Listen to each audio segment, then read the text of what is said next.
ناظرین، آئیے سب سے پہلے رخ کرتے ہیں تلنگانہ کے جگتیال ضلع کی طرف، جہاں ضلع کلکٹر جناب بی ستیہ پرساد عوامی مسائل کی جڑ تک پہنچنے کے لیے سرگرم نظر آئے۔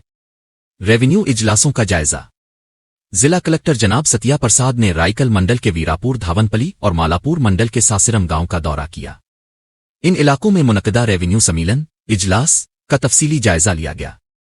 کلکٹر نے موقع پر موجود افسران سے زمینی سطح پر عوامی شکایات، فلاحی اسکیموں کے نفاذ اور سرکاری اراضی کی صورتحال پر معلومات حاصل کی اور فوری حل کے لیے احکامات جاری کیے۔ ای وی ایم گودام کی معائنہ کاری۔ اب نظر ڈالتے ہیں جگتیال ضلع میں واقع ای وی ایم گودام پر، جہاں کلکٹر ستیہ پرساد نے جمعہ کے روز خود جا کر معائنہ کیا۔ یہ معائنہ چیف الیکشن کمشنر کی ہدایات کے تحت کیا گیا تاکہ ای وی ایم مشینوں کی سلامتی کا مکمل جائزہ لیا جا سکے۔ کلکٹر نے بتایا کہ ہر مہینے اس گودام کی باقاعدگی سے جانچ کی جائے گی تاکہ انتخابی نظام میں شفافیت برقرار رہے۔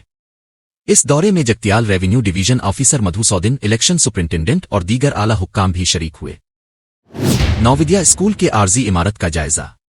اور اب چلتے ہیں کوروٹلہ ٹاؤن کی جانب، جہاں کلکٹر ستیہ پرساد نے جواہر نوودیا اسکول کے لیے مجوزہ عارضی عمارت کا معائنہ کیا۔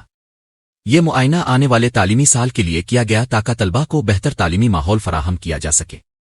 کلکٹر نے تعلیمی کمروں قیام، بیت الخلاء، پانی اور دیگر بنیادی سہولیات پر مفصل جائزہ لیتے ہوئے ہدایات جاری کی کہ تمام کام وقت پر مکمل کیے جائیں۔ انہوں نے کہا، طلباء کا مستقبل ہمارا سب سے بڑا اثاثہ ہے۔ ان کے لیے معیاری انفراسٹرکچر کی فراہمی حکومت کی اولین ترجیح ہونی چاہیے۔ اس موقع پر R D O, M R O, district education officer اور دیگر متعلقہ افسران موجود تھے۔ ناظرین، یہ تھیں آج کی اہم اور مثبت خبریں، جہاں ضلع انتظامیہ عوامی فلاح و بہبود اور تعلیمی ترقی کے لیے مسلسل کوشاں ہے۔ ایسی ہی خبروں کے لیے ہمارے چینل اردو نیوز کو سبسکرائب کریں، کیونکہ اردو صرف ہماری زبان نہیں، ہماری پہچان ہے۔